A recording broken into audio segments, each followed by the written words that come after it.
Living in Southeast Asia, I've followed the ethanol poisonings closely, and after doing some digging, I've discovered an even more sinister phenomena. This case twists and turns, and it points to a cover-up and an almost endemic unwillingness for accountability. You don't want any more lives taken. People shouldn't be dying on a holiday.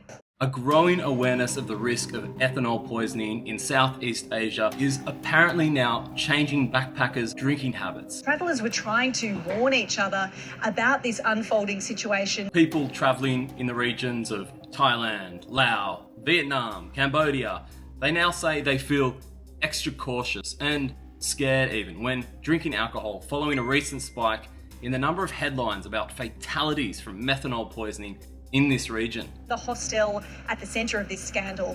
We now understand that all 6 of the people who died were staying at the Nana Backpackers Hostel, and 8 staff members have now been detained. Southeast Asia is a hotspot for young people to meet other travellers and party in a budget-friendly way, often staying in hostels, which are a hub for gregarious travellers to meet, swap stories. A party paradise for young Australians looking for adventure on the cheap. But Asia can also be extremely dangerous. 2 Melbourne teenagers are this morning fighting for life in Thailand after suffering methanol poisoning while on holiday. Methanol poisoning is actually probably more common than people think around the world. You may remember last December, 6 tourists died in Laos after drinking 3 shots that were laced with methanol. They had been staying in the Lao town of Vang Vieng at the Nana Backpackers Hostel, and 2 of them were young Australian women. Sadly, my good mate Keyswan and I were actually in Laos at the time of this incident, and when we left Laos and crossed back into the border to Thailand,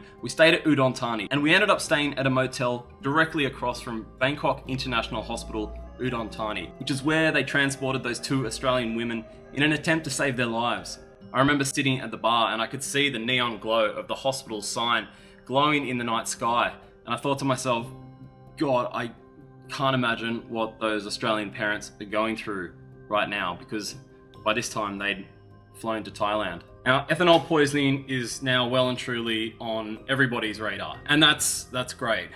But recently I've stumbled across some other concerning incidents that folks need to be made aware of. In June 2012, Canadian sisters Noeme and Audrey Belanger, aged 25 and 20, checked into a hotel on Phi Phi Island, Thailand. Now, that evening they met up with 2 Brazilian dudes they'd already befriended earlier in Vietnam, and that evening they met the Brazilian boys on the beach and they were introduced to bucket drinks, a popular local cocktail. Unaware of what was contained inside, the sisters joined in. Now, my mate Keyswan and I, we have drunk those buckets. Back in 2012, we were at a full moon party in Phuket and indeed drank some concoction out of those coloured plastic buckets. And fortunately for us, the drinks probably weren't laced because we had no adverse effects, unlike these 2 Canadian sisters. So police reports say that later that night, Noeme returned to the hotel with one of the Brazilian boys around 1 a.m. Audrey, her little sister, followed with the other bloke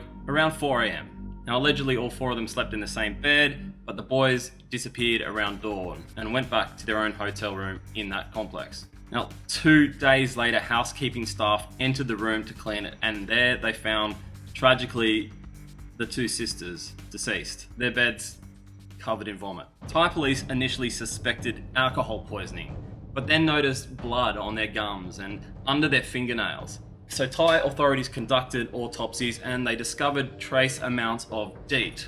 D-E-E-T, that's right, the mosquito spray that you put on yourself, right? In large quantities, it is a toxic chemical, and it has been known to be found in this Thai concoction called 4x100, or 4 times 100,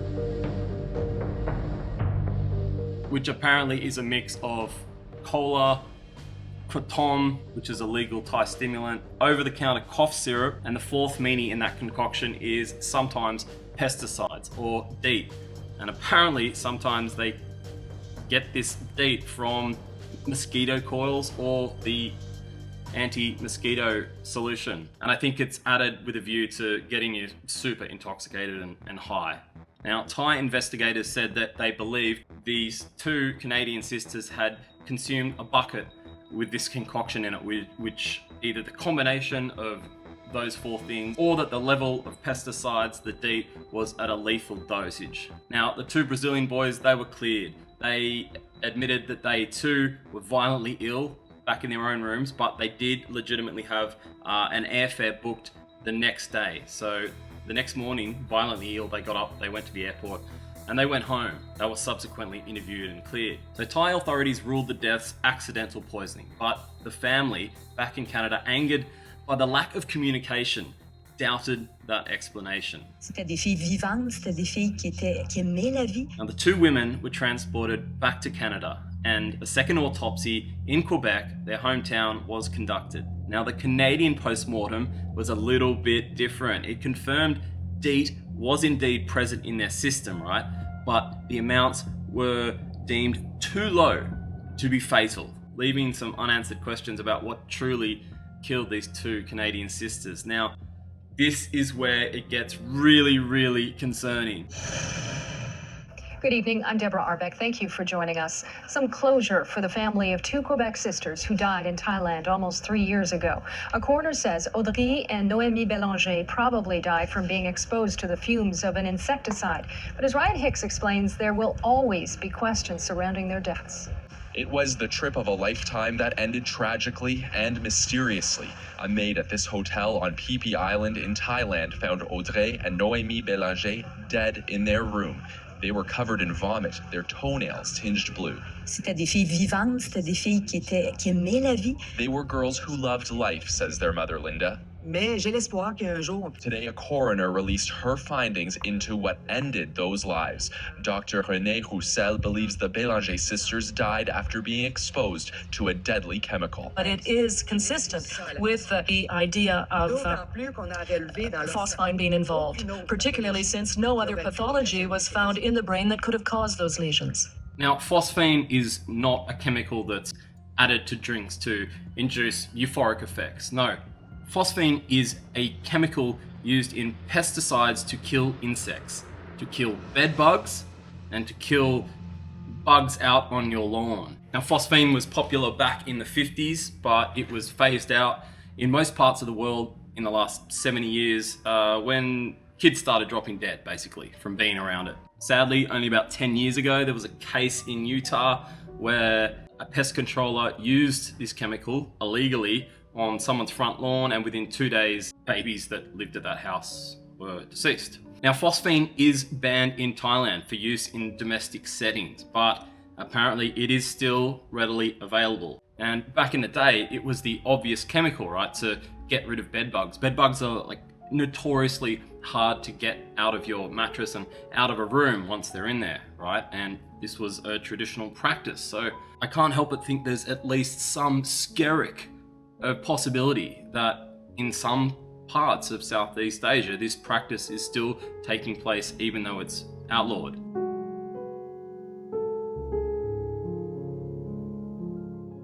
In 2012, the Downtown Inn hotel in Chiang Mai was demolished after being at the center of a scandal where 4 guests, including 3 of them foreigners, mysteriously died. Now, the Downtown Inn in the Chiang Mai Tourist Center near the Night Bazaar made headlines early 2011 and was dubbed the Death Hotel, as claims emerged the chemical used there may have caused the deaths, all of which happened over only a 2-week period. The Disease Control Department's report, released after a 5-month probe into those incidents in Chiang Mai, concluded that 3 of the deaths were probably connected to the use of pesticides. So whilst in the instance up in Chiang Mai, it seems like Thai authorities acknowledged that that was a possibility, when it came to Phi Phi Island with the Canadian girls, they weren't having a bar of it. While that Canadian coroner said, as of now, we simply do not have the technology to definitively prove that phosphine was what killed the girls, from everything we know,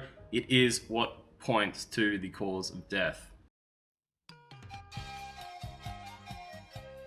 So what can we as travellers of Southeast Asia do to protect ourselves from the risks that might be posed by pesticides in hotel rooms or bootleg alcohol? Number 1, the first obvious thing is don't drink out of a bucket. Number 2, don't accept shots of alcohol for free from bar staff anywhere.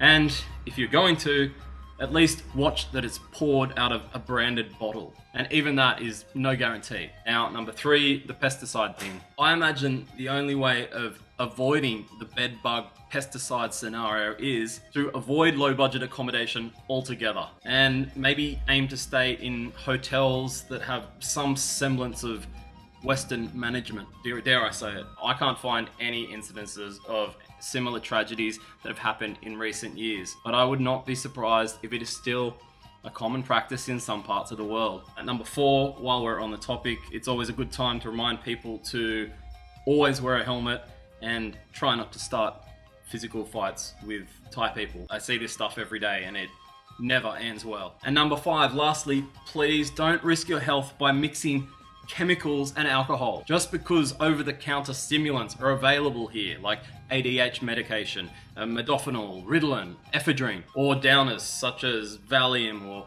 any other benzodiazepine, it does not mean it should be used. If you don't use these back home, then there's no reason to use them here. And more profoundly, there's certainly no reason to mix any of these over-the-counter chemicals with alcohol. Certainly not abroad where you're so vulnerable, like a place in Thailand. And God Almighty, do not take designer Class A chemicals here. It's a recipe for disaster. I knew that something was wrong. Doctors at the local hospital x-rayed Brooke's foot. What did they say the x-ray showed? It's sprained. There is no break. So no treatment required? No treatment. No break, and they were wrapping my foot with a bandage. But back at her hostel, Brooke didn't need an x-ray to know that this was much more than a mere sprain. It was black. The morning I woke up after the accident, from my knee down, was black. So I'm imagining now you're starting to feel this in the middle of nowhere is not so attractive. Starting to panic. And a flight back to Melbourne, Brooke learned just how serious her injuries really were. In the end, it was broken in 9 places. I'd done ligament damage, I'd torn my cartilage, and I'd ripped all my tendons. I've got pins and plates holding my foot together. Remember, ambulances are very slow in Thailand generally. Insurance companies drag their feet, and from what I've seen, the hospital practices are not what you'd expect to see back home. Thanks for tuning in. Please stay safe. To this day, no one has been held accountable for these girls' deaths.